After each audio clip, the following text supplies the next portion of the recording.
Bob? Hi, Bob Freeman, 1 Atwood Avenue. So I'm working with the Historical Society, and we do have an event coming up, which is May 6th, Saturday, which is Pathways, which is a Morris County-wide museum and open house. So we hope to see some of you there at the Martin Berry House, as well as the Town Museum Railway Station. That'll be open for tours on that day. We also have some other talks going on. Earlier in May, we're going to have a talk from the League of Historic Societies about long-term planning. And then in June, we're going to have a talk about loyalists during the American Revolutionary War. I think that's it. I actually have some postcards about that event because there are a lot of places in Morris County. I'll leave them here on the table. And I wanted to thank Adam for making sure that the Martin Berry reconstruction is going on as it is. So we got one portion done, and it looks like the roof is well underway. Bob, maybe you can give them to Carol and she can pass them down to us. Quick question, Bob. What time is the Pathways open till? It's 12 to 5 on that Saturday. 12 to 5 on the 6th. Got it. Thank you. Thank you, Bob. I don't see any other volunteers.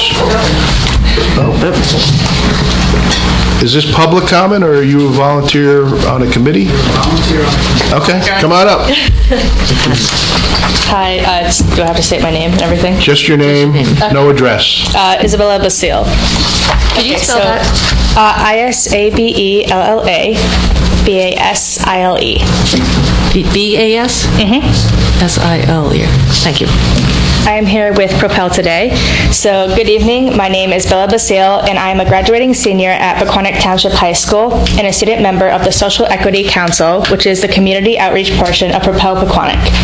I'm here tonight to tell you how excited we are to announce the second annual Pequannock Pride Fest to be held Saturday, June 3rd at Greenview Park. It was such a success last year, and we cannot wait for this year. As we did last year, Propel is planning a great family fun day to include 6 food trucks, 4 children's entertainment venues, all free of charge, music all day long provided by Shamrock School music students, and more than 30 craft and information vendors. There will be something for everyone to come and enjoy. This year, our Pequannock Pride Fest sponsors include TD Bank, Chilton Medical Center, Rita's Ice, Bubba Coos Lincoln Park, Shamrock School of Music, Pequannock Regional Chamber of Commerce, and Scribble Garden. We're also delighted to have the Pequannock First Aid and Rescue Squad, the Pequannock Environmental Commission, the Pequannock Public Library, the Pequannock Township Educational Association, the Pequannock Township Boys and Girls Club, and the PTHS Gay Straight Alliance, all participating with information booths. Township residents participating as vendors include Sarah Claire Art, Om Shanti, Empanada Times, Pottery Biscuit, Idea Studios, Harper's Amusements, Music Moments, and a little free library. So we're looking forward to yet another beautiful day. We also like to thank all the township departments that have been so helpful, including the PTPD, DPW, Parks and Rec, and the Health Department. They have all been enormously helpful, and we very much appreciate the efforts. In June 2021 and 2022, the Pequannock Town Council passed June Pride Month proclamation, in which the council urged all residents to celebrate and build a culture of inclusiveness and acceptance during this month and every month, as a welcoming sign to all. So I'm here tonight to ask you if you can include a 2023 June Pride proclamation on your agenda for approval at your next meeting. As done last year, we would like to ask Mayor Cole and all council members to come, as Ms. Florence Lynch did last year and read the Pride Proclamation on stage. It means so much to me and the students at PTHS. Can we count on your support again? Thank you. What time is it? From when to when? It is 11 to 5 at Greenview Park. And then Saturday, June 3rd. Yes, got that. Thank you. Thank you. Thank you. Any other reports from volunteers? If not, we'll move to Public comment. The next item on the agenda is public comment. This public comment period will be limited to a total of 30 minutes. An additional period of public comment is reserved later in the meeting. Individuals are requested to limit their questions and comments to 3 minutes. If anyone wishes to address the council, please wait to be recognized. Come to the microphone and provide your name for the record. No? Anyone? Anyone? Public comment? We don't bite.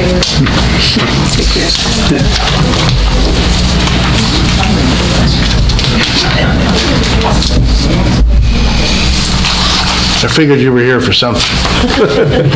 Hi, Nancy Klein. I would just like to know about, this has to do with the affordable housing.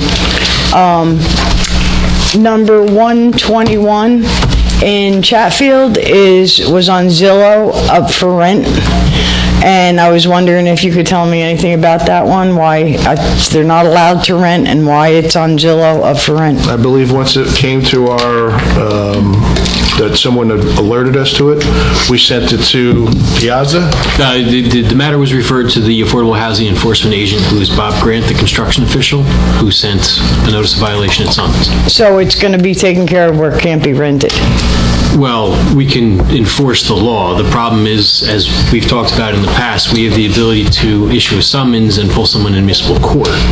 We don't have the ability to compel compliance. So, well, they won't be able, judge's law. they won't be able to rent it until this all happens, right? We can't control that.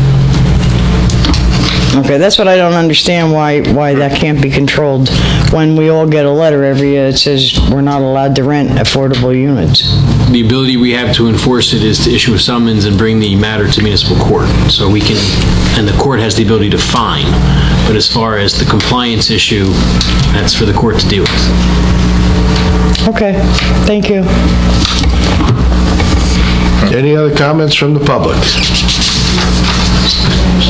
Yes.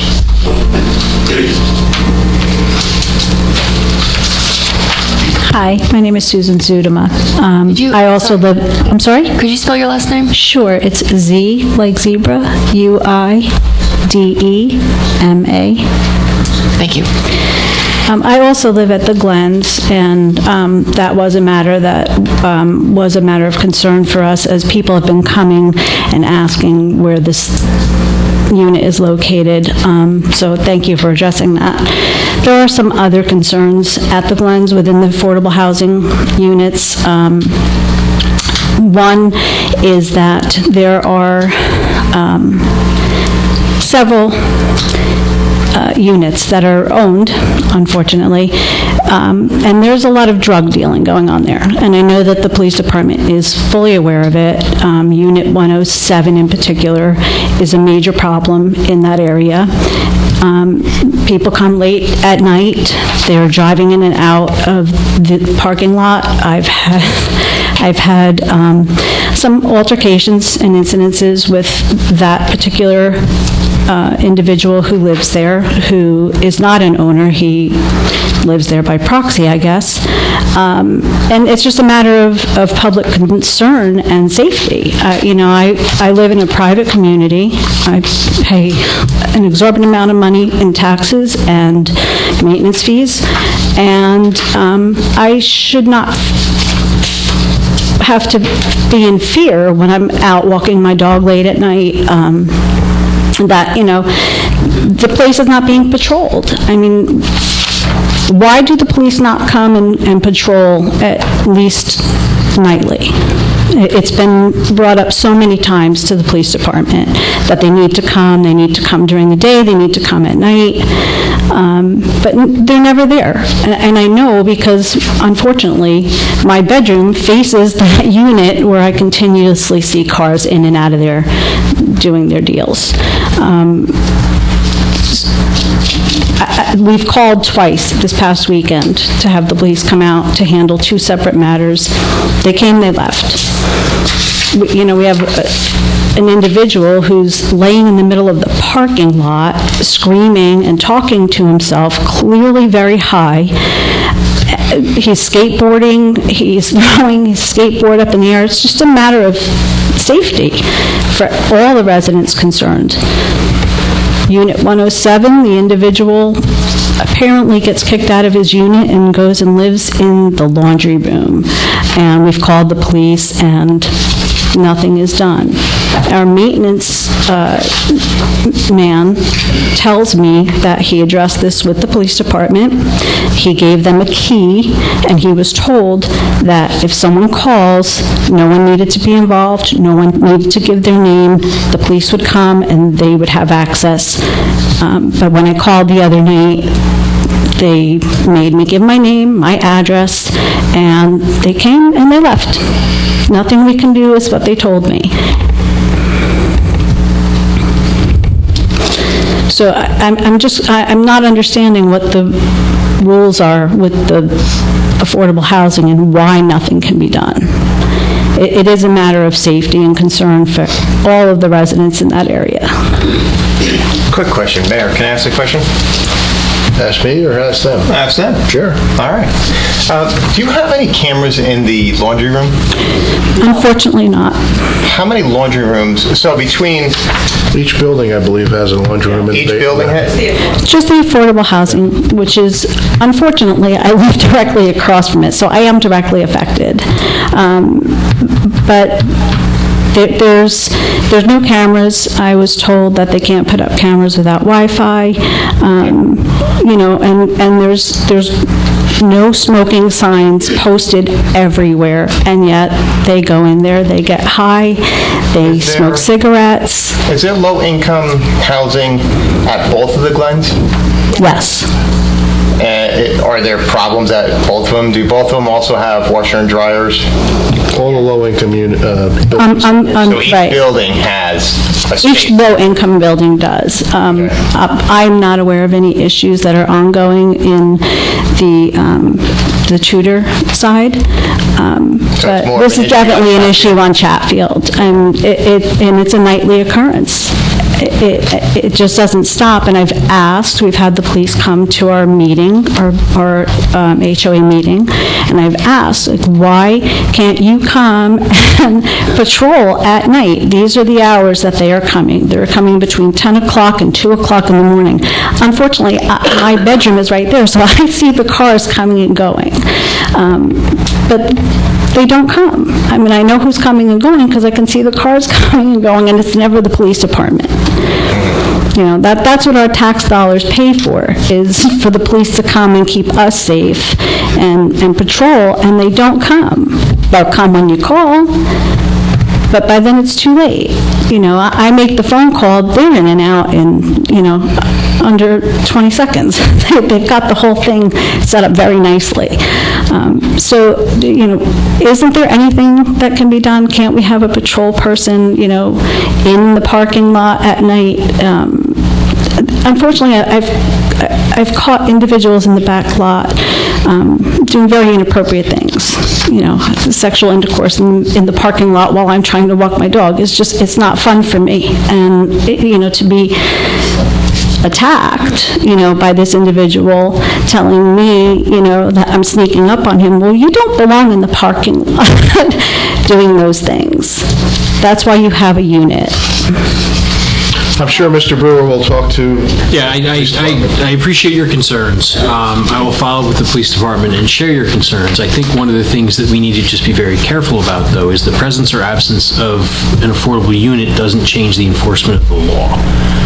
And one of the things that you're experiencing isn't limited to the Glens. There are challenges that the police department faces throughout the community.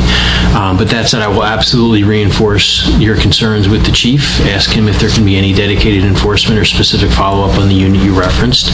And if there's the ability that they have to do something, they can. Using something that you said, though, the coming and going from a unit isn't by itself a violation of the law. I understand. So that's one of the challenges where you're drawing a conclusion, and I can't debate your conclusion because it's yours. I understand that. I do. That's not probable cause for necessarily police intervention on private property. I understand on that, and I appreciate that.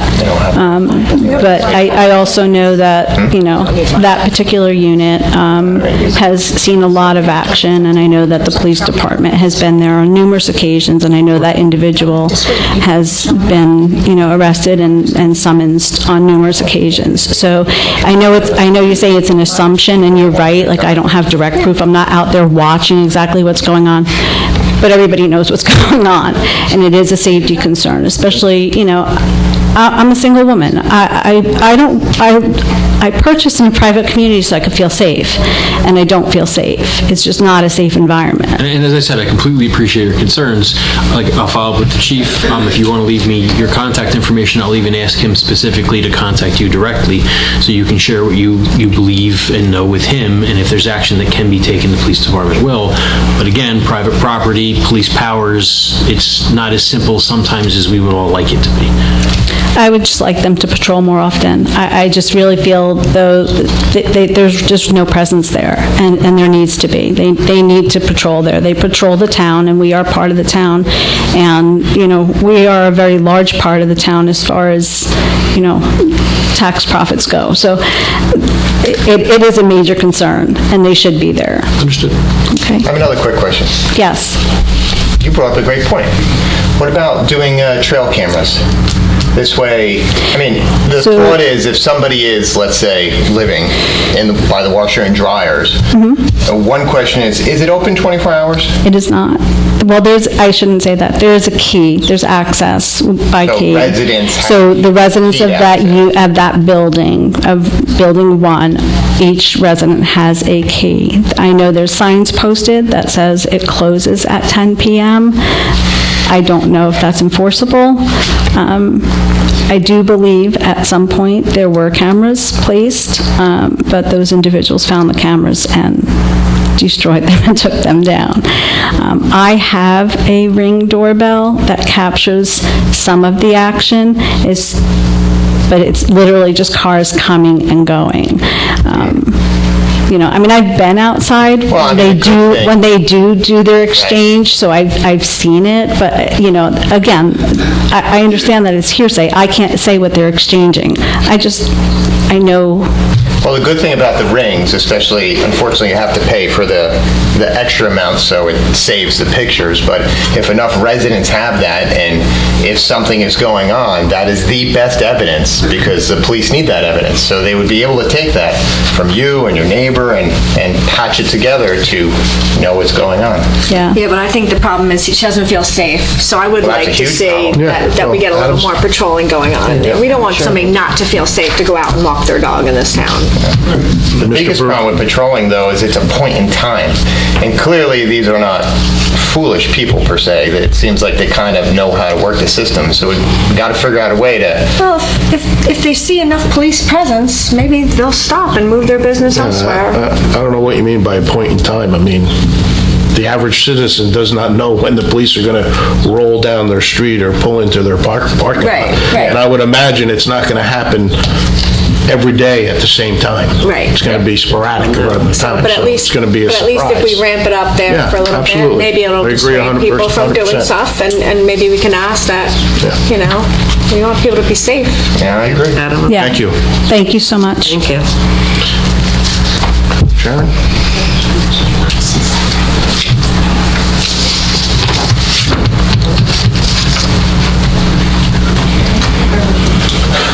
Good evening, Council. Sharon Taylor, 19 Libby Avenue, Pompton Plains section of Pequannock Township.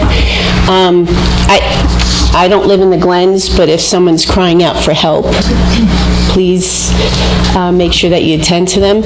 I know Old School Police Department used to drive around all the time.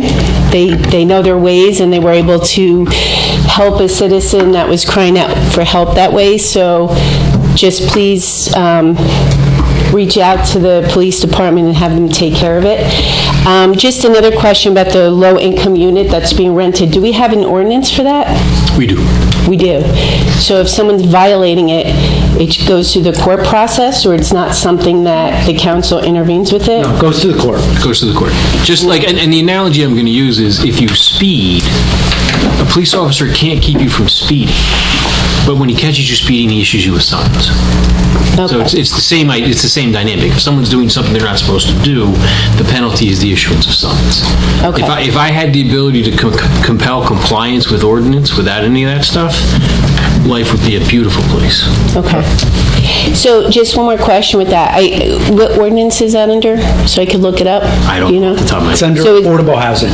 Affordable housing, and then is there a fine for that if they are found There is. guilty? So this is like an accumulating fine then for this owner? Could be, of this unit? yeah. be. If summonses were written on a regular basis, it could be, Okay. yeah. Yeah, I don't know any of these people, but I don't like that hearing of somebody saying that they need help and they don't feel comfortable in their own town. This is like one of the safest towns that we have.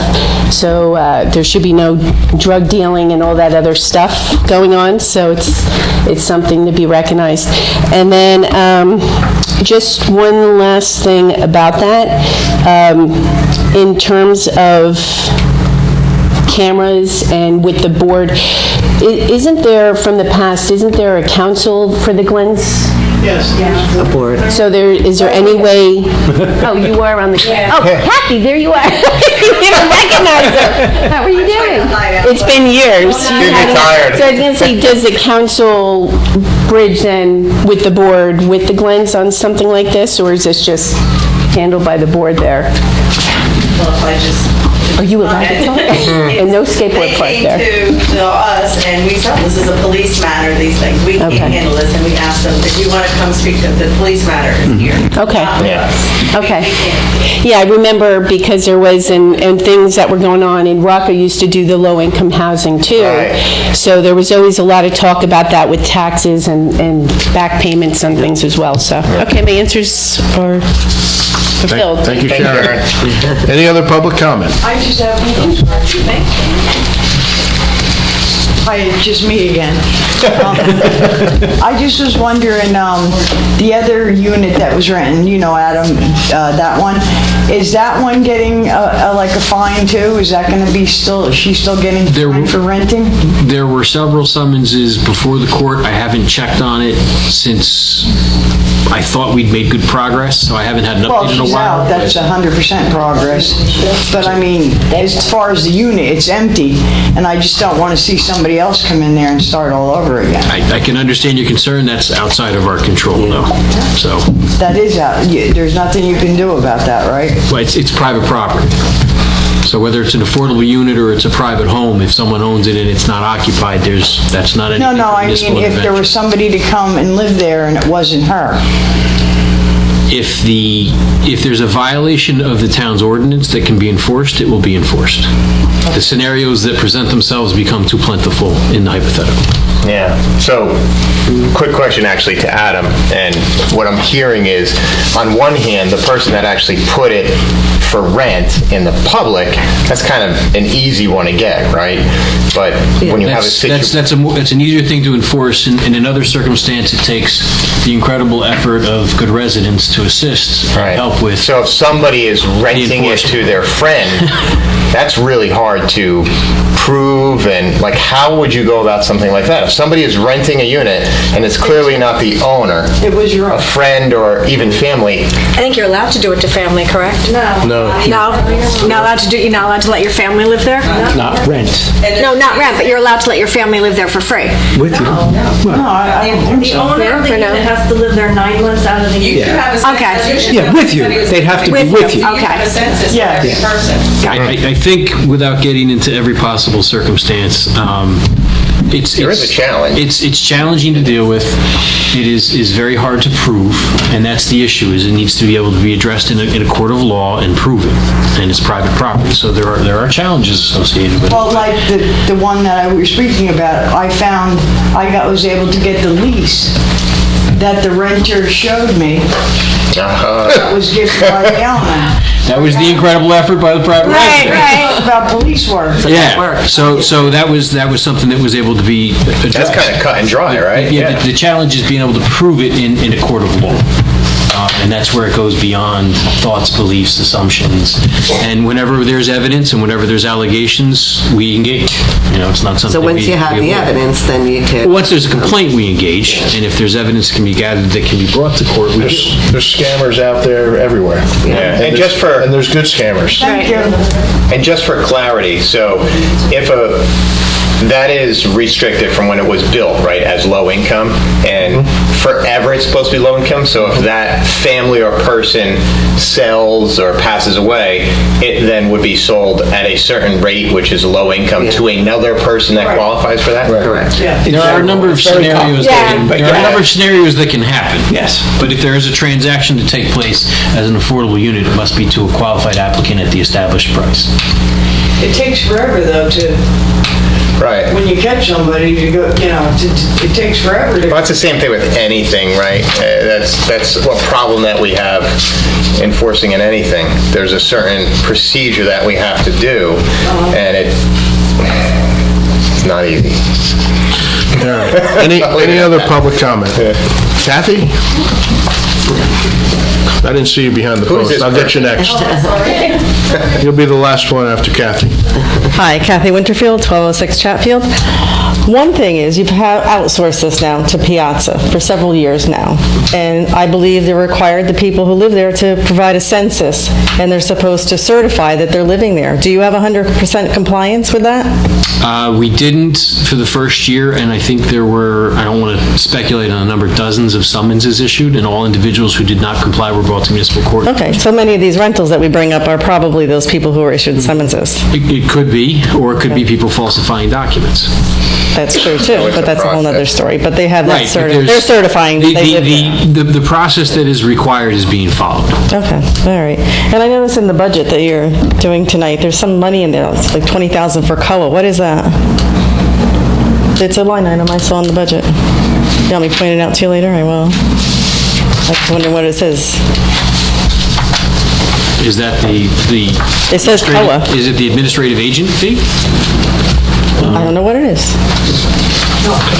Piazza's much more than 20,000, so. Actually, it's not. It's only 20,000 you pay them? Maybe that's what it is? I respectfully disagree with that, but the administration of penalties and the enforcement is handled by staff. That's not handled by the Okay, all right. Yeah, well, then it was just a line item. I was wondering what it was for. I believe it's going off the top of my head without looking at the document. I think it's Piazza. The agent for. Okay, all right. Piazza. Thank you. Yes. Sarah Torres, 111 Chatfield. So I just wanted to mention, I did walk in a little bit late, so please stop me if I'm kind of repeating the same thing. I know that we're talking about particular residents. We all have the same issues. I live in the Glens as well. And I just want to know if has been follow-up, if there's been something being done. I know that there's been things done in the past, but it's kind of like a recurring issue, so I want to make sure that it's still on the radar. There's obviously a resident that we have all been talking about for the last, 40 minutes, and has had several reoccurrences and altercations with other neighbors, has been arrested several times, and now we're at the point where, and again, we know it's legal in New Jersey, so it is what it is, but now they're smoking in the premises, and not just obviously cigarettes, but weed that is completely infiltrating the entire building, and it's terrible. So I want to know if there is anything, and it's not just in the unit, so everyone can do whatever they want in their unit, but it's outside of the unit. It's not within feet of the unit, like, when you have to do it when you're smoking cigarettes. So is there anything that can be done to either enforce it by law, to either, is there a process that's being done with it? Is it something that it's just not an issue? What? The smoking on the property? Yeah, that would be private property. That would have to be rules that prohibit smoking outside of buildings. That's not town property. So even in the hallways, like things like that? I'm not talking about... It wouldn't be a town regulation. I guess that would be associated... It's like 1,000 feet right now. It's not a violation of law that municipal... No, it's a violation of it's a violation of the rules of the community. Right, so in that case... They could be fined pursuant to that, I believe. Yeah, they can file a complaint. Yeah. There's a fine. Okay, so if that person is fined multiple times, because they have been, is it just like, okay, they keep getting fined and that's it? We're just kind of... Yeah, we can't, there's nothing else the town can do, but... I think they're fined from the association, they're not fined from the town. No, I understand that. I just know that it's, nothing else has been done. It's kind of more of like, again, it's the same resident with the same issues that is on top of all the stuff that's going on. This is added to it, and it's been, like the circumstantial evidence, as you guys pointed out, of the whole, dealing drugs. It's the same person and has a minor, under their roof and doing all these things. So at this point, it's like, what are we doing? So I just wanted to bring that up. And if it's a fine thing, is there anything else? Do we just record them? Like, how do we even get evidence that they're doing this at this point where they can get fined over and over and over again, like, till what end, So it's just something to point out what the next steps are to be able to kind of proceed, because it's not just the weed. It's like, you're endangering a minor at that point. You're disruptive to every person in the community at this point. You're involving crime to our community at this point. So it's like, to what end do we need to do? What do we need to do to be able for it to have more attention? Not just patrolling of cops, but what else can we do in order for it to kind of escalate? Because it's been happening for maybe over 5 years. If that, I'm not sure if you guys can agree, maybe over 5 years, longer. I've only lived there for maybe 7 at this point, so, and again, I'm young, so I didn't notice it until obviously, but now that it's been, I've seen this little girl grow up, it's like she has been following the patterns of the person that's living there too. So, like, we're endangering more than just people in the community, we're endangering children at this point, right? So, that's just an issue to bring up. Obviously, it doesn't need to be an exact solution right now, but it's just putting it from someone that I guess you see here as like a younger person in the community that actually most people don't care about those things, but knowing that it can be brought into your attention even more and something can be done about it, because I think we're all tired of it, right? Yeah. And I think the only thing we can do is, like Mr. Brewer said, is increase the patrol there. As far as the private property issues go, it's a private property. So it's just a deterrence thing that you guys can do.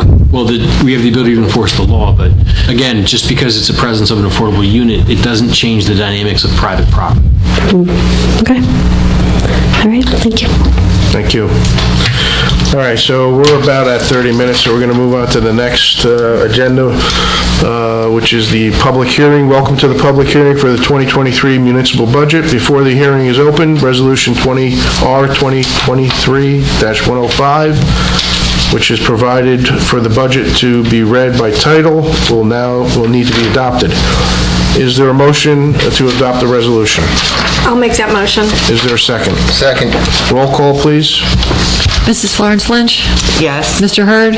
Yes. Mrs. Russell? Yes. Mayor Cole? Yes. Motion carries. Mr. Brewer, do you have any comments before we open the hearing? No, Mayor, I did a comprehensive presentation on March 28th. Documents are in the packet that are posted on the website. Globally, as we discussed, the budget process begins in September, really culminates now. Significant appreciation to all the staff, department heads who worked to put this together. Council spent a number of meetings working on it. Bottom line is, for the total general appropriations in the current fund of $22,483,043, it represents a $9.88 increase for the year for the average assessed home of $530,100. That's roughly projected to be 1.99% on the tax levy.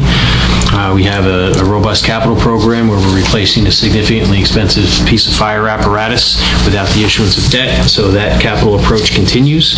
The 3 remaining utilities are in balance, and if there are any specific questions, I'd be happy to answer them of the council or at the appropriate time during the public hearing.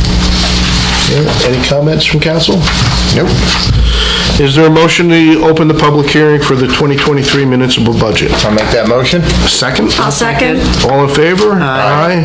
If anyone in the audience has any questions or comments on this budget, please come to the microphone and identify yourself for the record. No?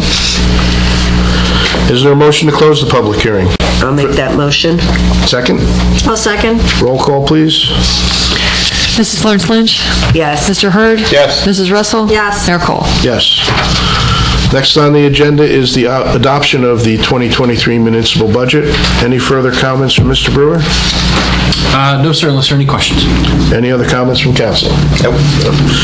Is there a motion to adopt Resolution 2023-106, adopting the 2023 municipal budget? I'll make that motion. Is there a second?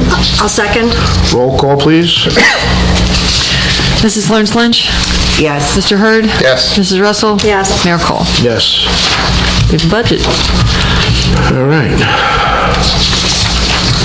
Next on the agenda is the manager's report. Mr. Brewer. Thank you, Mayor. Thank you for being Thank here, you, Mr. Sarinelli, for coming. Bye, Ray. Thank you for making it easy. Good night. All of your assistance throughout the process.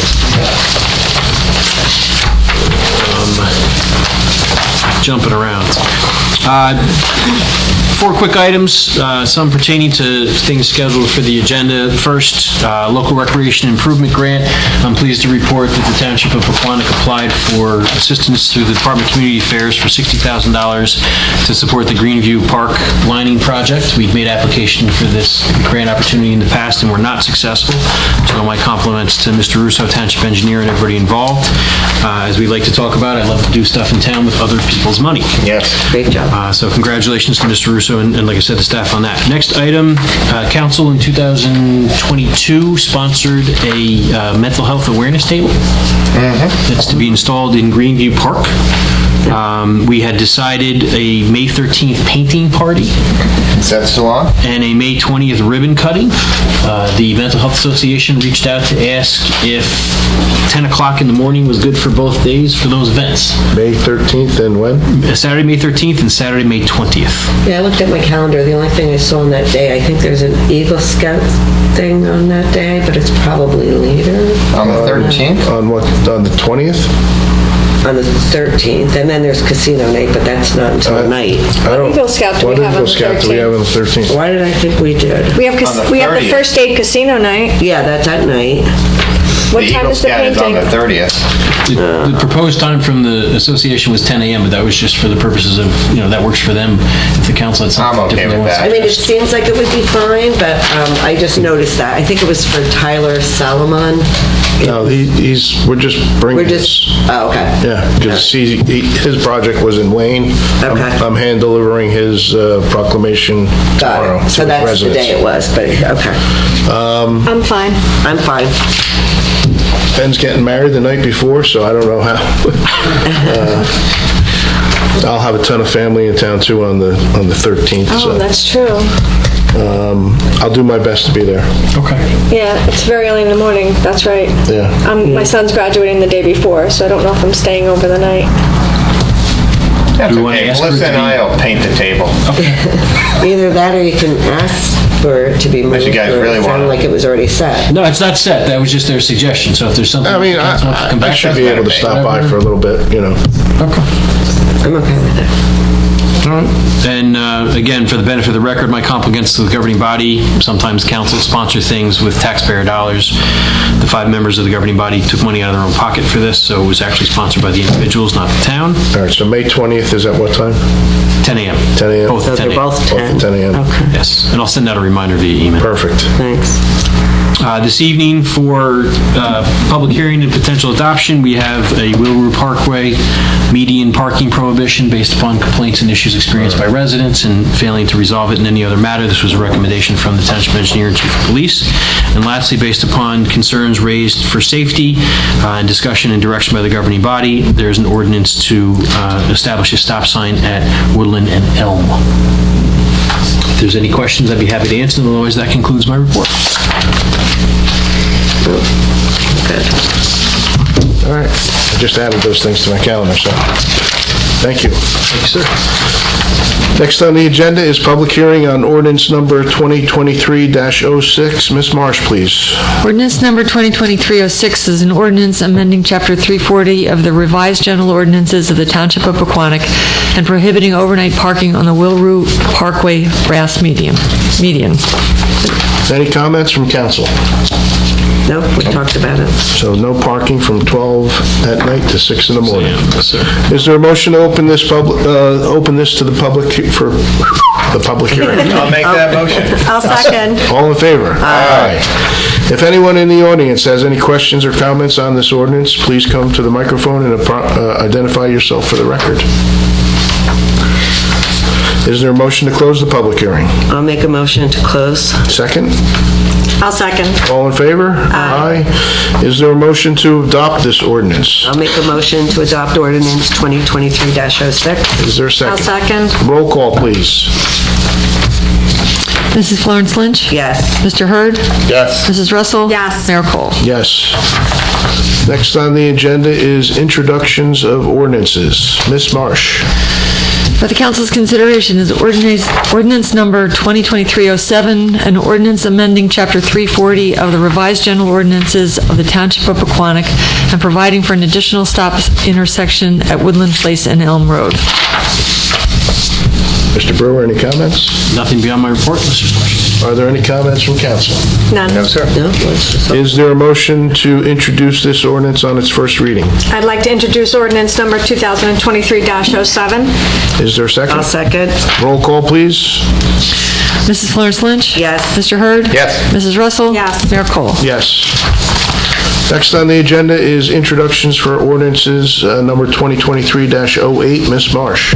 Ordinance number 2023-08 is an ordinance providing for various capital improvements in and by the Township of Pequannock and the County of Morris, State of New Jersey, and appropriating the sum of $3,396,000 for financing thereof. Mr. Brewer? This is the general capital ordinance for the Township of Pequannock. It's about $1 million greater than usual, like I said, because of the use of some fund balance to purchase a fire truck, which is coming to the end of its lifespan. This capital program is being accomplished without the issuance of debt, thereby saving taxpayers carrying costs associated with bond anticipation notes and bonds. Just so the public knows, we've been saving money every year for this fire truck. It's the ladder truck. We had close to $1 million saved from previous budgets, but we took $1 million out of our reserves this year to purchase the $2 million fire truck. Close to $2 million, correct? 1.9. It just got absurdly expensive. And the fire truck that we were replacing, I believe, is from 1990? 1997. 1997, so. Are there any comments from council? I just want to say, great job budgeting, that we didn't have to raise taxes to pay for a much-needed fire truck. I know they had wanted it sooner, but I think we did this and we were very fiscally responsible in waiting and then pulling money out of extra fund balance, which is kudos to Mr. Brewer with your budgeting every year and fighting us. Just so the public knows, we ordered it, or we didn't order it No, we yet. haven't ordered it yet. It's 2 years to get it. 2 years to get it. And then they'll be like, it's $2,500,000. Once it's ordered, it's ordered. And I appreciate your comments, Councilwoman. But Thank you very much, It's a Adam. team effort by everybody, and I fight my fight, and we all work together. Yes. All right, so is there a motion to introduce this ordinance on its first reading? I'll make that motion. Is there a second? I'll second. Roll call, please. Mrs. Florence Lynch? Yes. Mr. Hurd? Yes. Mrs. Russell? Yes. Mayor Cole? Yes. So now the truck can be ordered? No. No. Okay. Public hearing and potential adoption on May 9th. All right. 20-day estoppel period, and then the trucking. All right. There's a couple And other 2 years from legislative there. actions we have. Yep. 2 years later, we get a fire truck. Keep our fingers crossed, 2 years. Hopefully. Next on the agenda is resolutions. Ms. Marsh. Beginning with Resolution R 2023-107, authorizing a grant agreement with the County of Morris 2022 Trail Construction Grant Foothills Park Trail Phase 1. 2023-108, authorizing the execution of a developer's agreement between the Township of Pequannock and New EKC Corporation. 2023-109, authorizing a grant agreement with the County of Morris for the 2022 Community Development Block Grant Ryerson Avenue Reconstruction Project. And 2023-110, approving payment of the itemized claims as set forth on the April 20, 2023 bill list and 2018 FEMO elevation escrow list. Any comments on the resolutions from council? Just great job on the Foothills Park trail grant. And that's going to be a trail around that pond? Correct. Ultimately, 3 phases. This is phase 1. It was observed that a lot of people in West Park and the area kind of walk at lunch, so the thought was to enhance the park, which Public Works has done a lot of work to install a new bench, maintain the waterway, and really make it a nice park. So. Thank you. Sorry, Melissa. No, that's okay. And then just on the developer's grant, the developer's agreement, like I said, that's between 2 individuals. Well, the issues associated with the road are between 2 individuals. The agreement is between us and the agreement, but we have nothing to do with. That's correct. Between the parties on the road. No. Just want to make sure. All right, is there a motion, any other comments? No? Is there a motion to adopt these resolutions? I'll make a motion to adopt resolutions 2023-107 through 110. I'll second. Okay, roll call, please. Mrs. Florence Lynch? Yes. Mr. Hurd? Yes. Mrs. Russell? Yes. Mayor Cole? Yes. There are no items for discussion, reports and notices. There are no reports or notices this evening. Next on the agenda is council reports and announcements, and we're going to go right to Councilwoman Florence Lynch. All right. Just a couple things. Congratulations on everyone's hard work on getting the Foothills Park Trail Grant approved, as well as the Greenview Park Pond. What else? And also the Community Development Block Grant. That was awesome for Ryerson Road.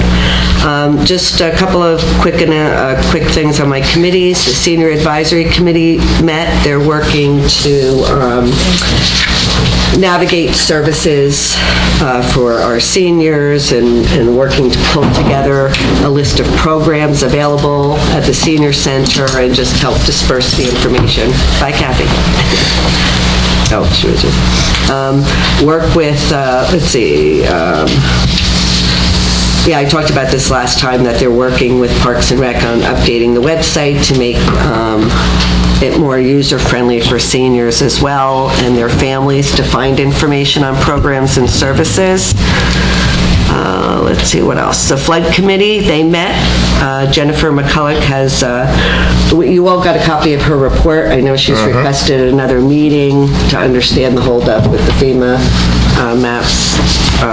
It's been, what, like, we're 10 months Forever. over. Yeah. 2017. Years. Right, but I mean, like she said, it's been like another 10 months have gone by with no response, So hopefully she'll get that meeting. I guess she's waiting, right? Hasn't heard? She did get a response from FEMA on what some of the issues are. We're hoping to have the maps available publicly this summer.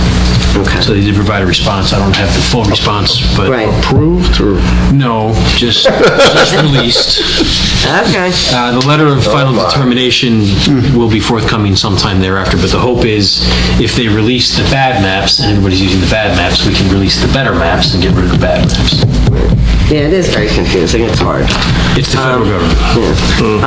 And the committee is working on the process that was used in the reassessments in the flood zone. So they went ahead and formed a subcommittee to look at the anomalies in the flood zone. So we might hear more from the committee on that, but they are doing some work on that. Let's see. Economic development, they have a meeting coming up. I know that there was a reach out for a new business notification process that's been put in place. Thank you for doing that. And so the Town Council and the Economic Development Advisory Committee will receive the notifications upon learning of the issuance of a zoning permit or other municipal approval for new businesses that open. So I think there'll be a better process in place for that. If anybody's interested, Chamber of Commerce, their next meeting is this Thursday, April 27th at 7. I said I would give a shout out at that if anybody's available. What else? Everybody, and May 23rd, are we putting that New Bridge presentation on our agenda? I don't know, we talked about... I don't know, I thought maybe you were going to say what you wanted, what they wanted to do. Yeah, 'Cause I don't so... think everyone knows that on the council. Yeah, so, New Bridge has just been doing a lot, and they offered to come in and do a presentation, so we understand everything that they're doing. If you notice, they bought a couple of properties on Newark Popton Turnpike, so a lot of people were asking me, what are they, I see all the signs there. So they're going to come in, do a presentation, and just give us an update. So if everybody's good with it, they were going to do it May 23rd. Yep. And then, I don't know if anybody plans on going to the gala, but on May 11th is their gala at the...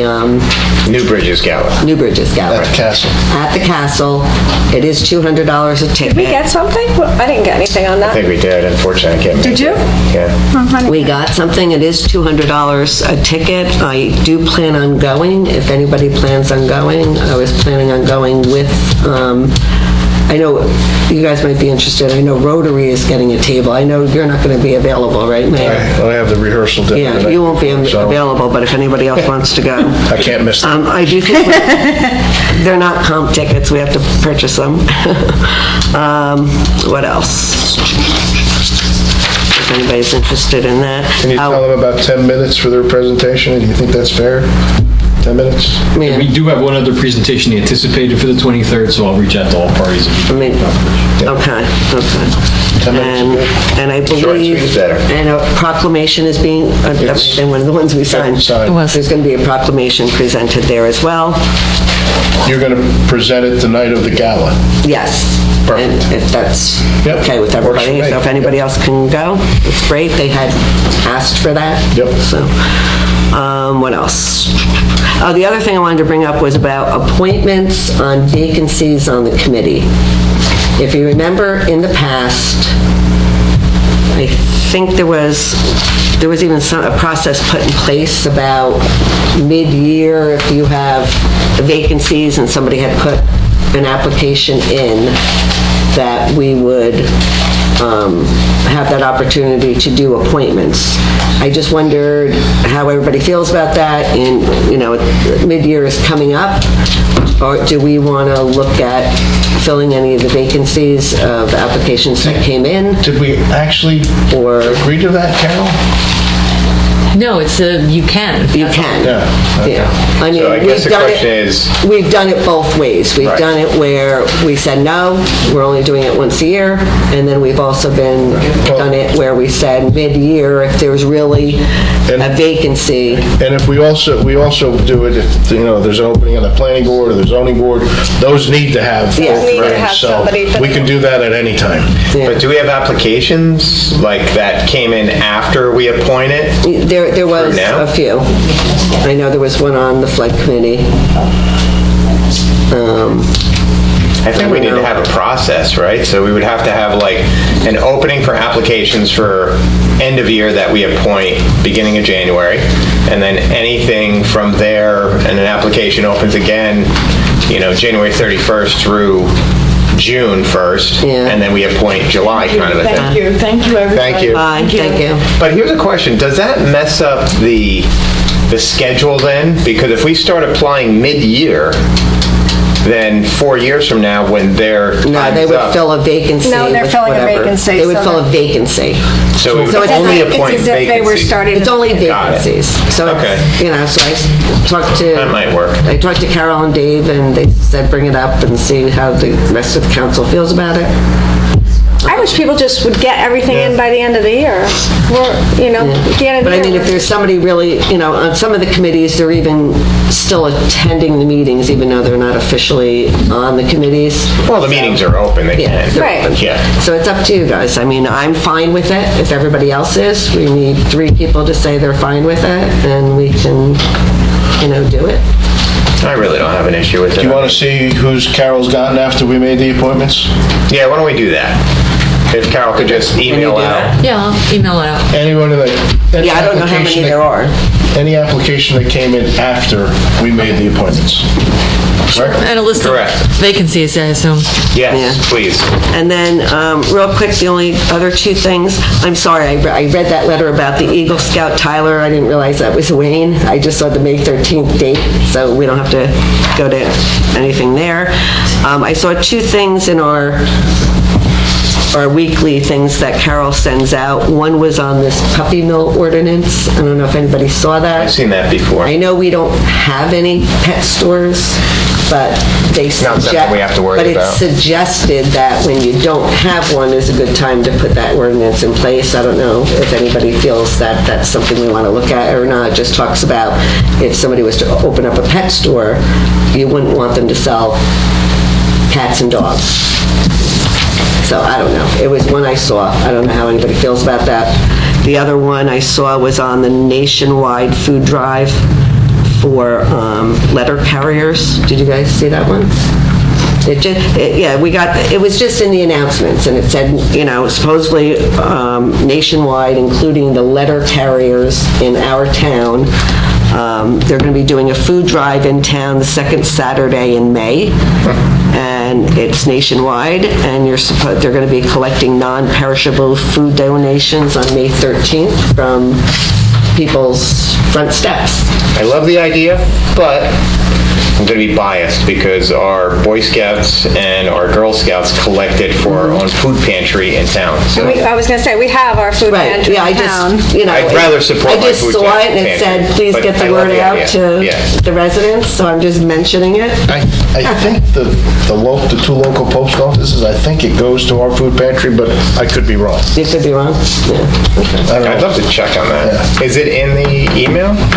It was. I can look later. It's no big deal. Here, I'll pass it down. I don't know. This is all it was. I'll just pass it down. I was printing stuff out.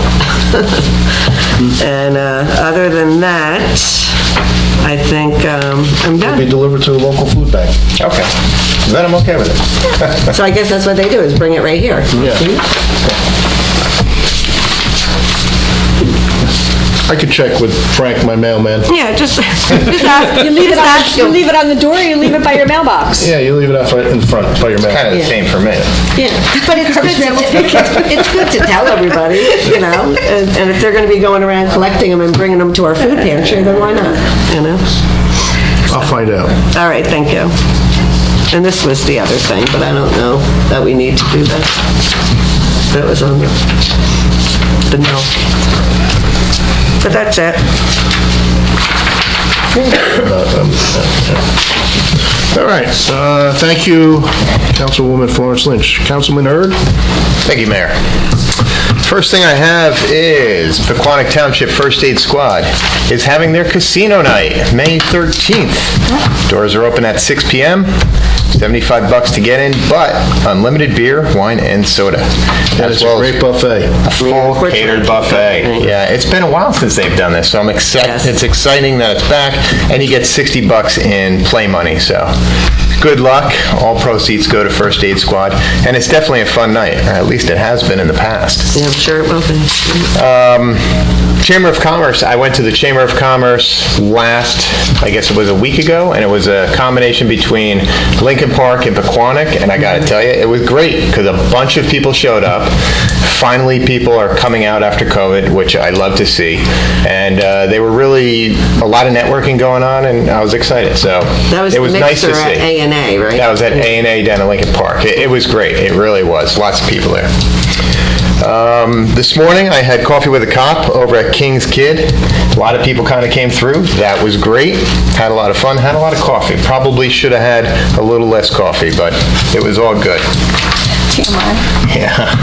And then actually on Melissa, the flood committee, because I saw that as well from Jennifer. And, this is actually what got me into politics, being flooded out multiple times in a year. And I have to say, Jen has done a great job. But on top of that, we've been fighting for this for a long time. And, listen, there's nothing we can do to stop the rain from coming. The tunnel was put on hold years ago. That can't be, redone. We do our best to keep the waterways clean and our first responders are awesome at clearing out, the people if an event happens. And knock on wood, we'll never have another event. With that said, I gotta say, the home elevation projects, 38 homes have been elevated. 35 are in the middle of being, or either in progress or funded, for 75 in total. And again, like Adam says, other people's money. We went to bat for a very long time. A lot of sleepless nights, a lot of door-to-door within the flood zone and the flood plain. And we actually, we moved the needle. Yeah. You're talking millions of dollars here that came back to the township that was helping these people that not only elevated their homes, also increased the value of the homes. I think on average each home, it costs $160,000+ to elevate. And now they have a benefit that if and when an event happens, at least their home is not going to be flooded. Because I got to tell you, when all of your personal belongings is out on the curb, it's definitely not a good day, which is why I sit up here today. Going to change the world. But thank you very much for that, Jen. I appreciate all the work that she's doing. And Melissa, all the work that we've done for God knows how many years. Lastly, rail trail, that beautiful rail trail. I do love it. I know it's not officially open. I was going to say, it's not open yet. Not open yet, so I'm breaking the law, So but I run on it because I want to know everything about it. The good news is there's a lot of people using it, people and dogs and kids, and it is great. You see a beautiful day out there, everybody's got smiles on their face. I'm the nut job that goes by and says, hey guys, how you doing? What do you think about it? So, it's all good. I heard it's a lot of litter. Is there a lot of litter? We just had, so we don't have garbage. We just had the mayor's cleanup, and the Girl Scouts cleaned up the portion basically behind Town Hall. I don't think there's a lot of litter around the train station. Okay, that definitely is an issue. I think the Rotary was there for the Saturday. The Rotary did train station north, and the Girl Scouts did from basically the other side of Jackson behind here, like this stretch right here. And they cleaned up a lot, but there is always that issue over by the train station, so that's a problem. The rocks are a problem. Whoever thought of putting those purplish, reddish rocks down, bad idea. We got to get rid of them, period. But other things, I have to tell you, things that I'm worried about. As it's the three main crossings that really freak me out a little bit. It's Jackson, Alexander, Newark-Pompton Turnpike. Now, my biggest number one concern is Jackson, and the reason why is obviously that's coming up that the blind hill. The blind spot. But more importantly, and here's where I don't know how to solve the problem, but we have to figure it out. Because if you're going north up towards 23 on the rail trail, at least you can see the cars coming from 23 and you can see the cars from Quick Check. And for the most part, they can see you too. So if you're coming from 23 into town, it's on the left-hand side, they can kind of see you. When you come from the other direction, like I literally have to be at the end of the first big stripe. So I'm already 2 feet into the road to be able to see around the bushes to see down towards 23. And that's a problem. So I guess question number one is, can we, where's our property? I think there is a walkway there. So where's our property, and can we cut back those trees, at least to the... To start. Yeah, to the walkway, the pathway. I think it's all county property now. Well, there's a house there on the corner. So I don't know what is county property, what's our property, and what is the house's property. But it's a huge issue because... County property goes right up to the house. The house's property. And I don't know where that is, though. And it's a county road, so it's county right away, it's not municipal. Oh, so even if it's outside of the county's acquisition of surface rights from the SNW Trail, it would be a county easement. So who do we talk to about cutting the bushes? I'll follow up again with Mr. Vitz. As was discussed at the last council meeting, there were concerns about this. I sent an email again after the last council meeting. Prior to that, I communicated him with the county engineer, and that's when I think we got the early deployment of least some of the signalized signage. Yeah. But it's going to be a challenge, a pedestrian and bike crossing of such an actively traveled roadway. Yeah, because there's a couple of problems, because it's not only is it the bushes there, but even if the bushes get cut back, I know at some point there's private property.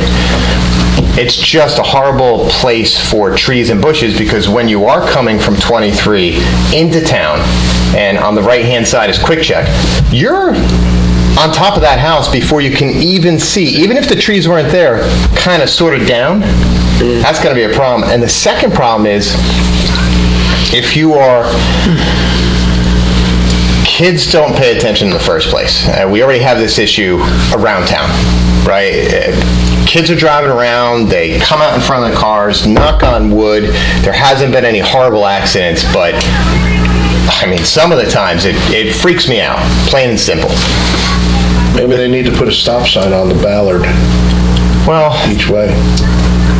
The other issue is there going to be any, like some of the trails have gates there, right, that you can open and get on and close. Basically, anything that we can do, or the town or the county can do, because it is county property, to slow the kids down. An obstacle to make the kids drive around it, walk around, anything that can not allow them to just keep walking. Not even walking, at least walking, you got a chance. Running, you got a chance. I'm worried about the kids that are riding the bikes that just, are on their phone and go out. The problem is they go around them. But at least it'll slow it down. You know? At least it's not a straight. If you put a Ballard there. Again, I can follow up with the county. The challenge for the governing body in the township is it's not our problem to solve. But obviously, we're going to communicate heavily on it.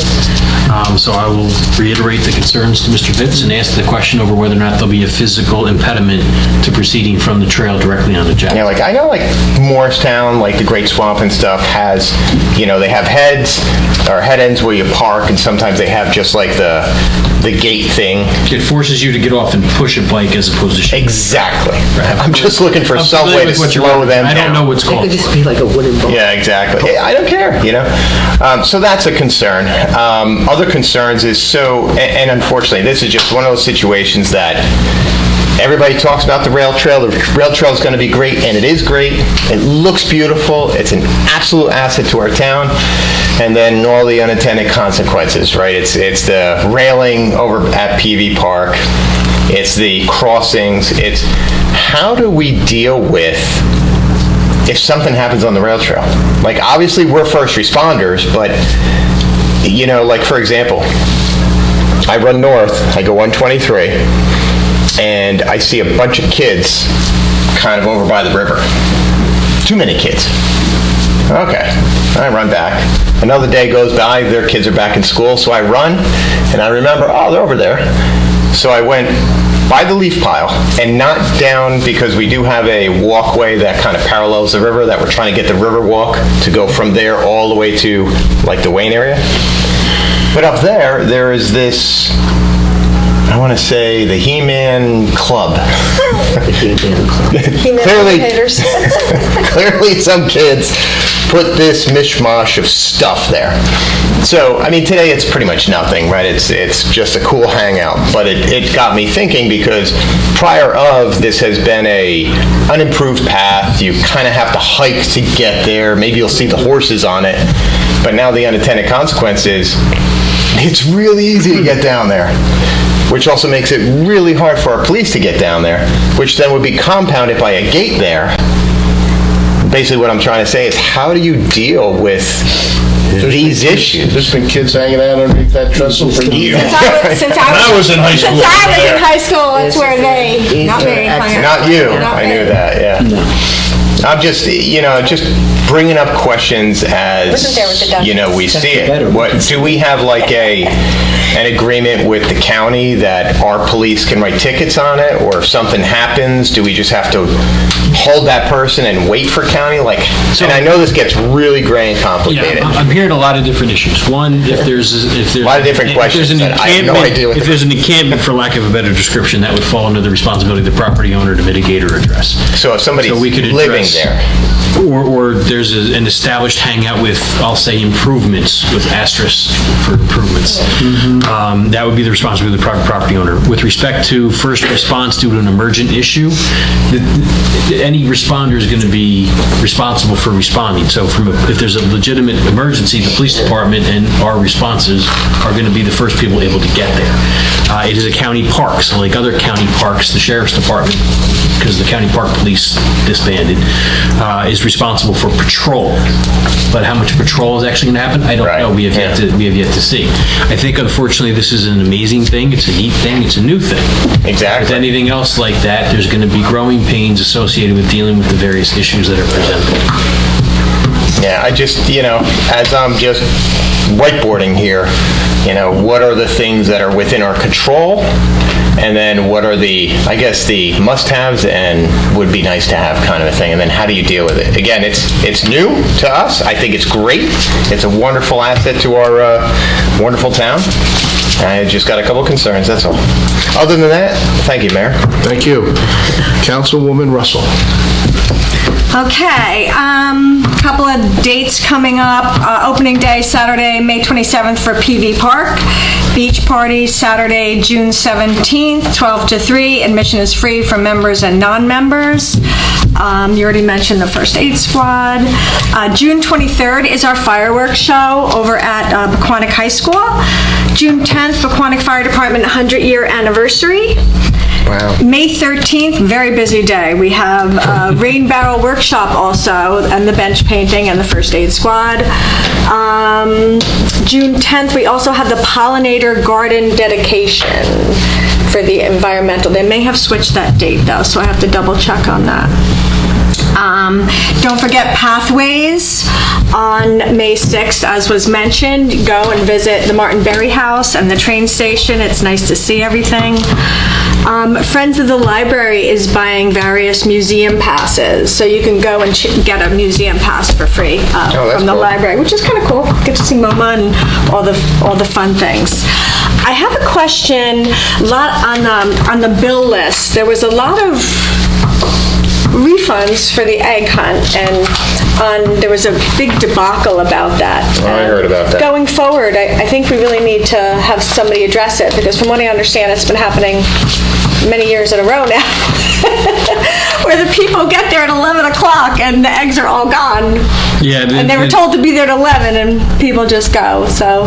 We're going to give a shot in 2024 to a physical impediment. Okay. Because unfortunately the voices are being ignored. Right. And if the physical impediment doesn't work, then it may be an event that gets abandoned. Oh, man. That's a shame. You know what? They always had it up at Jacksonville Chapel, and they just put different police areas. tape around it and said, this is for this age, this is for this age, and we're going to use snow fence. And nobody goes across, and you wait so that each group has their, We're gonna make some tweaks, and we're gonna make some effort. And we appreciate the fact that as a parent, having a little kid not get an egg stinks. And it makes the rest of the day challenge when you didn't get an egg, and even though the egg, we all know is what the egg is. Exactly, but when you're 5, not getting an egg, your sister's kind of upside down. Exactly. So so maybe more people or whatever they need there. Let's figure that out. A lot of the police. That received a lot of attention, was the subject of the meeting, and it will be slightly different with an effort to control it 24. Good. Next library meeting is May 17th. The next environmental meeting is May 10th. We do have a planning board meeting. We really haven't had one, but we do have one coming up on the 1st, and that's all I have. Thank you, Councilwoman Russell. I'd just like to thank all the volunteers that came out for this past Saturday for the Riverbank cleanup. Especially like to thank Town Manager Brewer and his son Russell, Township Attorney Bob Lustig, Chief of Police Dan Commune, PD Pequannock Police Officer Chris McIver, Pequannock Police Officer Mike Kimack, and Councilman Hurd. It was nice having some new guys out, and much appreciated to have have the police pickup. They were able to take all of our bags that we collected at both jug handles on Alexander and then at Stop and Shop. As Councilwoman Russell said, Company 2, they did meet on the April 13th. They are they're having their 100th anniversary celebration on June 10th at the Firehouse. I believe it's from 12 to 5. There's going to be a band, there's going to be food, there's going to be beer, they're going to be selling mugs and t-shirts, so it's going to be a great celebration. Hopefully the weather works out. I do believe they have a rain date, but put on your calendars June 10th. We went to the Little League opening day. Congratulations to all the teams and the coaches. I was very proud of myself. I didn't bounce the ball. I have a video. You had a great throw. Yeah, a little high and a little outside, but I didn't bounce it. I called it a strike. You're good. Unico, I went to the Unico Taste of the Town at the Baymont this past last week. That was a great event. Thank you to all the people that came out. Thank you to the businesses that supported that event. Holy Spirit Beefsteak was this last Saturday, very well attended. I went there, saw Sister Marie, and last night I went to the school safety program, so that's all I have. Next on the agenda is public comment. If anyone wishes to address the council, please wait to be recognized and come to the microphone and provide your name for the record. You notice we're not saying address anymore. That's a new Daniel. Am I saying that right? Daniel's Law. Daniel's Law. So just your name. Go ahead, Bob. Okay. Hi, Bob Friedman. So I had a couple of comments about just things I heard, and then I have a question. So regarding puppy mills, I think it would be good to have such an ordinance. According to what I looked up, 137 municipalities in New Jersey have one, but the state does not. So I know there used to be one on Route 23 in Wayne, I think, and I didn't like it there, so maybe that's something to do preemptively. Regarding the crosswalks, I've also noticed, I'm very glad to see pedestrians. I haven't encountered the bicycle problem. I think in the town of Princeton, they actually have lights that a pedestrian could push a button and it blinks so that the cars know somebody's trying to cross. This will have that too. Yeah, it's just not ready yet. Yeah, I'm sure that's not cheap, but maybe the county would like to do that. I also, one of my family members was actually at the White House egg roll, and they make lanes, little lanes for every kid, so the kids stay in their own lanes. Yeah. They're like an analogy there. I'm not. So here's my question. So as you know, there have been some very energetic zoning board of adjustment meetings, and I saw a council member go and ask a question and was told by the council at that meeting that they shouldn't. So my question for the town council is there a policy or a law that prevents council members from going to a zoning board meeting and acting as a townsperson and asking questions? Mr. Uzdike. So we have to be extremely careful, because what can happen when public officials participate in one of those board hearings, that can very easily get turned around if there's an appeal in the future. So we encourage council members not to get involved for that very reason. We've got experiences with courts where what they've done is that's been turned around, and that's contributed to courts overturning what boards try to do. So we want to be very careful about it, but in my opinion, there's no law that absolutely disallows somebody from going, attending, or making a comment. Did I hear you say that there was a case where the application got denied and the applicant appealed? There have been several where the courts have cited the involvement of government officials in the process. And the one case was that the council didn't even say anything at the zoning meeting, and the applicant said, I saw one councilman wink and I saw another councilman nod, and that is their way of communicating with the zoning board? We've had accusations like that here, so that's why we try to avoid it. But council people, like everybody else, have their right to be in the public and to say things in the public. So we have to be very careful about it, but I would not call it a complete prohibition, just like I wouldn't hear if somebody from one of the boards wanted to come and speak in our public session. Thank you for answering my question. I did want to say that the zoning board members, I know they're appointed volunteers, I think on the whole, they've been very professional under very trying circumstances. Thank you. Any other public comment? Randy?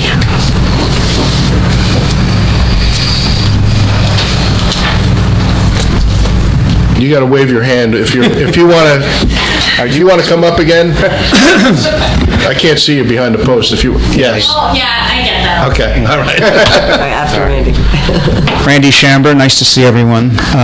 So I just wanted to comment, on what Bella had said earlier in the report from Propel and the Social Equity Council. She's a graduating senior, and she's been a student at Shamrock for 7 years, and I'm very proud of what she's done with Propel and the Social Equity Council, and, inviting you all to come to the event and do the Pride Proclamation again. One thing I do ask is that 2 years ago when we first did it, we didn't have the Pride Fest, so the proclamation was read here at a meeting, which was really great because it was read into the record, recorded, and shared with members of the community.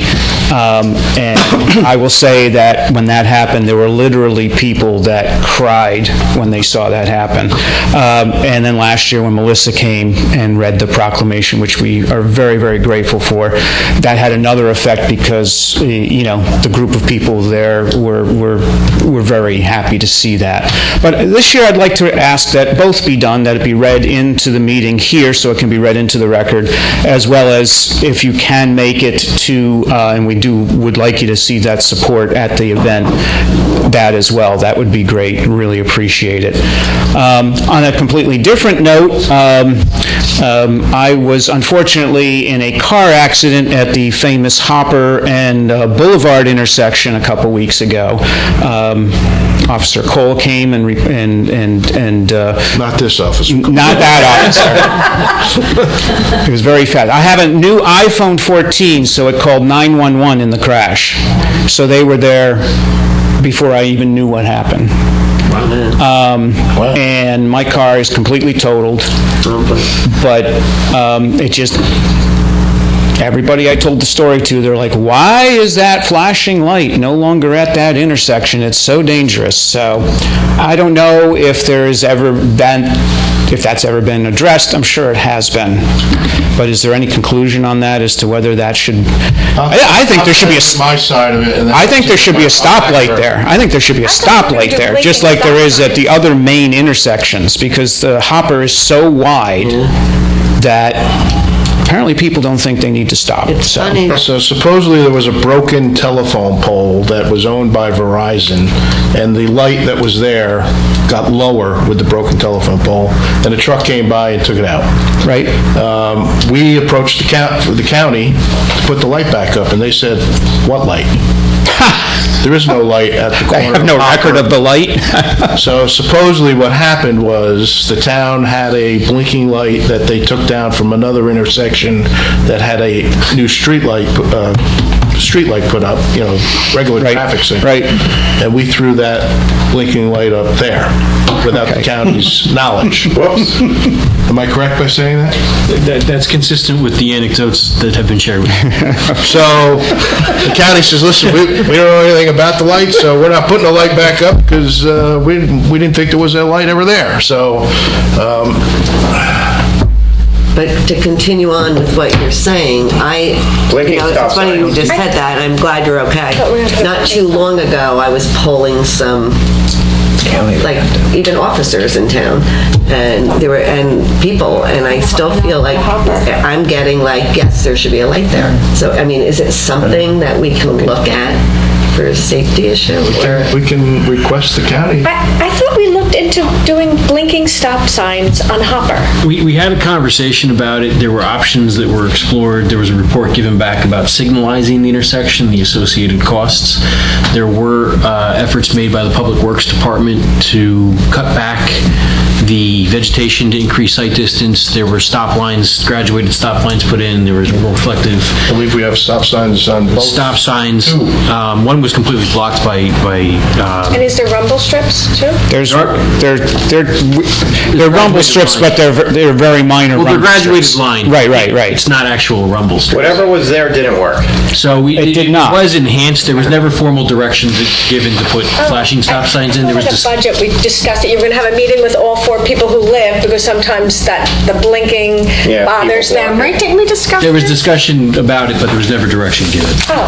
So, Yeah, actually, what happened too, I mean, it was, being in this town for over 20 years and having a business and knowing so many people, Ben was there, the neighbor came out, and they're like, oh, hi, Randy? What are you doing on my lawn? Well, she got me water, she let me use her phone so I could call my wife, because I couldn't find my phone. And I knew the first aid squad gentleman, I can't remember his name now. The assistant that was with him was a student at Shamrock. It's just kind of comforting to be in a town where, Everybody knows. everybody knows your name. Right. But the neighbor did say, I followed up with her, and she said something to the effect of, yeah, when that blinking light went away, at first I was kind of happy because it was a little annoying with the blinking, but there's been so many incidences there, I wish they'd put it back up.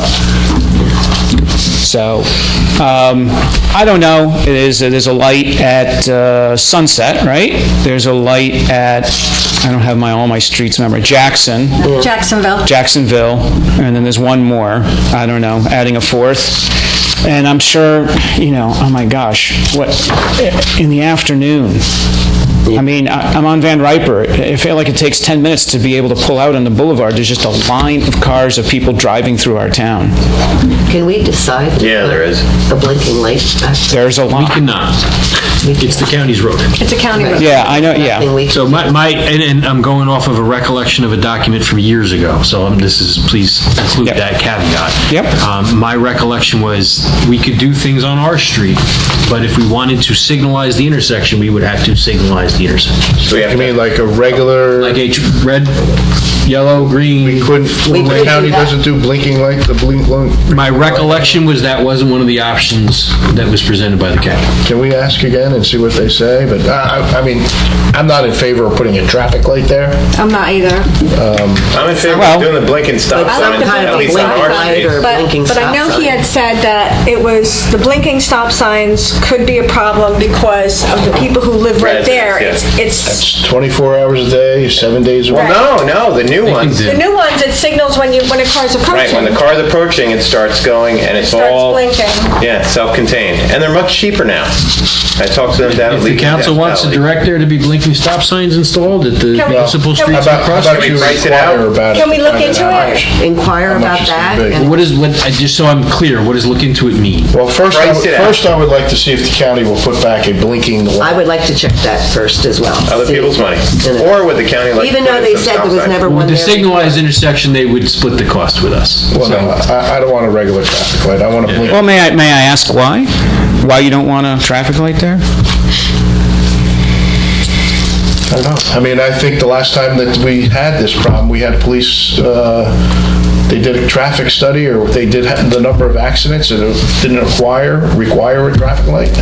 I don't know, but I just know there was one accident, and I was very lucky. And I know I'm speaking obviously from personal experience, but I'm in favor of We making should it ask about the safety blinking light again, then... in any way. Just see if they would share the cost. I mean, what we asked them last time is, can they replace it? They said there never was what light. Now we should just tell them that we believe there's a strong need for a blinking light. I think there was a greater exploration of the issue than just the blinking. And then we can look into this blinking And if they say no, then we'll look into the blinking. I appreciate you guys discussing it and looking into it again. I'm glad you're okay. Yes. Good. Thank you. I'm good. Thank you. Blinking by the county, if not, we'll look into what the cost is Price going out to be for the blinking stop signs, yes. Yeah. On our streets. Excellent, thank you so If much. you're not paying attention to a stop sign, they're not going to pay Thank attention you, to a Randy. blinking light. Any other public comment? Yes. That's the problem nowadays. I think it all blends into the background over time. I agree. Sarah. So I actually wanted to point out the Easter egg hunt thing just really quick. For the past 3 years, I had been part of the planning process for the one that we do in Lyndhurst, up in 21. And for the past 3 years, it's been over 1,600 to 2,000 people attending. Jesus. And yeah, and it's been a huge success, and we've gone through the wins and improves of it all. And part of it was the whole egg thing. People were complaining because, again, there's a bunch of kids that come out. One solution, I don't know what committee it goes under for Pequannock or Pompton Plains, but that can be probably helpful if you note it for next year, is providing shifts. So we did 3 different shifts by the hour for 3 different age groups. So we separated it, and it wasn't a separation of like fences or anything. It was a separation of like wooden stakes that we put, and just like a line of a banner just around each one of the sections. And then we did it by timestamps. So, and you would register. I don't know if there's a registration process. I don't know how logistical it is here in this town, but we had a process where they would register and they would say what times that they would be coming in.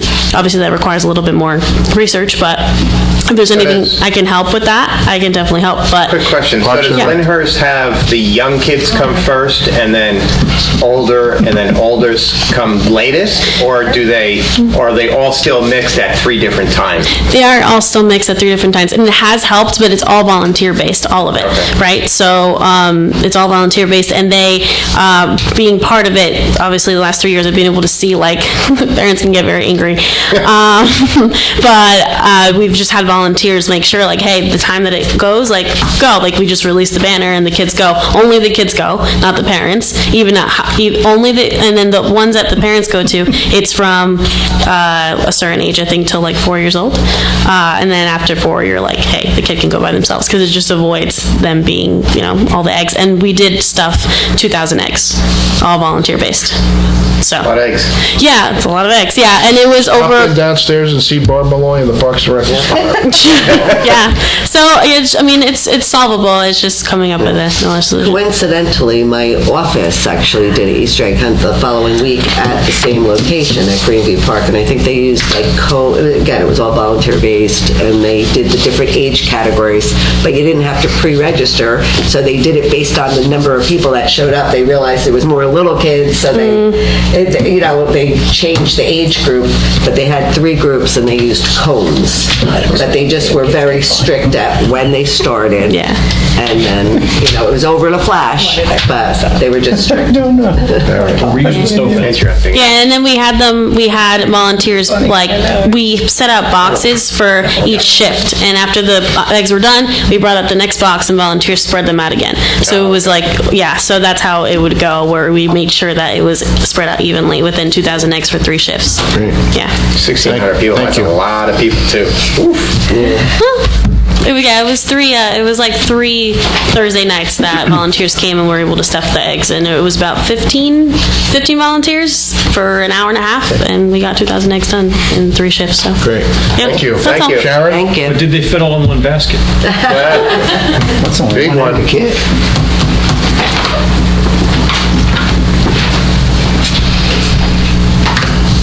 Council Sharon Taylor, Mr. Cole wants to get out of here. I could see he's checking his watch. It's all about eggs We're tonight. going into closed session. Just a quick question. For the rail trail, because it's county-owned, is there a way you could start tying in ordinance with that? No. Like with kind of regulations, what time people use it? No. No, they regulate it. It's not So ours. it's from the county? Yeah. You can't even ask It's for just, it's like any county park. It belongs to the county, like a park. It's just a long strip. Closes at dusk. It's just a long strip of park. Okay. I'm just, Jackson Ave, Yeah, scary. You're going to have an accident there. I could feel it at one point, especially when the drive is going to start happening with more people on it, and the way you're jogging, walking, biking, whatever it may be, or someone's on their phone going up Jackson Ave not paying attention, there needs to be definitely some stop signs. I know Tawaco does it too, where they have, you press the button and it lights up, but there's got to be a way to implement, even for joggers, walkers, and bikers, they have to stop right there. And whether you have to include some extra speed bumps, maybe the police department has to do a traffic study there, but that is going to be a very difficult situation if you have an accident there. Absolutely. So I think the thing is, the rail trail, everybody's using it. Technically, it's not supposed to be open. Yeah, I know everybody's on it. I'm not using it. I use my Pequannock walk. I worked so hard. Remember, old council worked so hard to get sidewalks put in this township. It took almost 10 years to get Jacksonville Road. So a lot of stops will be put in place by the county in certain spaces, but it's not done yet because it's not finished. Yeah. So I think that's, a lot of people, they don't realize there will be stuff there. Hopefully it works. Yeah, but Jackson, like, whoever on this council is going to touch base with the county on it, that's is priority. I'm just telling you, Adam, I feel it. Several email discussions. Okay. Okay. And then the voice is being projected. Okay. And then just Hopper Ave, I do agree there should be a traffic light there. Since there's a lot of traffic coming off Route 23, a lot of Mack trucks, a lot of heavy traffic, plus you have North Boulevard School. I know people don't like traffic lights as much, but there should be even a traffic study there. If you're not going to put anything, maybe speed bumps, because people do fly by and they don't stop. So just a way to prevent an accident from happening. So, okay, that answered my question about the ordinance, so thank you. Thank you. Any other public comment? I'll try to be quick. Megan Dempsey, because I'm mostly speaking in support of the things that have been said. So completely agree with Mr. Friedman that I think the puppy mill ordinance would be a great thing to consider and be a nice proactive role to take instead of having to then be reactive after something happens and regret not making that kind of fairly simple decision. So I would encourage the council to do that. Likewise, in support of the Pride Proclamation, like Randy said, I know a lot of people who were very pleased and comforted and felt that it really added to making Pequannock a much more welcoming town for certain populations by having that publicly read at a meeting and into the record and the representation at the Pride Fest. So I hope that will continue and be something that is done for many years to come. And similarly, just to add another voice, a light at Hopper, I'm in favor of a full stoplight there. I've also seen how dangerous that intersection can be. I think traffic in that area is going to be becoming even more pronounced. Every time there is a weather disaster that affects 23, both the boulevard and the turnpike get backed up, and there's a lot of traffic there. I think there's going to be a lot more traffic coming into the area of Sunset and the high school, and that obviously will feed onto the boulevard. So something to consider. And likewise with Jackson, I've had the same feeling as you every time I come from Route 23 towards Quick Check, and I'm paying attention and I'm watching for it because I know there are literally hordes of boys on bikes over there, and by the time I'm looking for the trail, I'm at it because of the way that hill is.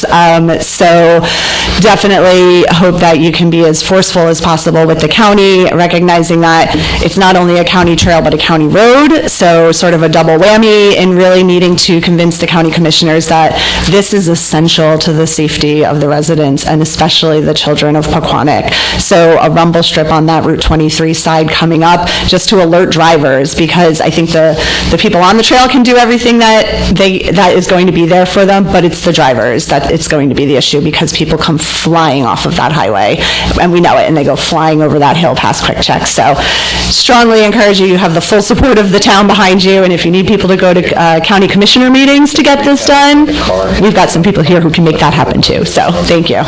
Thank you. Being that I think everyone here did the public comment, next on the agenda is... Anybody else? Yeah. Next on the agenda is minutes for approval. We have April 11th, 2023, regular meeting, February 25th, 2023, budget workshop, February 28th, 2023, budget workshop, and March 17th, 2023, budget workshop. Are there any comments on these minutes? No. No, sir. Is there a motion to approve these minutes? I'll make that motion. I'll second. All in favor? Aye. Opposed? Next on the agenda is closed session discussion. Is there a motion to approve Resolution 2023-111, authorizing the Township Council to meet in executive session I'll to make that discuss matters of attorney-client privilege, litigation of a tax appeal, and a contract negotiation with the PBA and SOA? I'll make that motion. Second, all in favor? Aye. Opposed?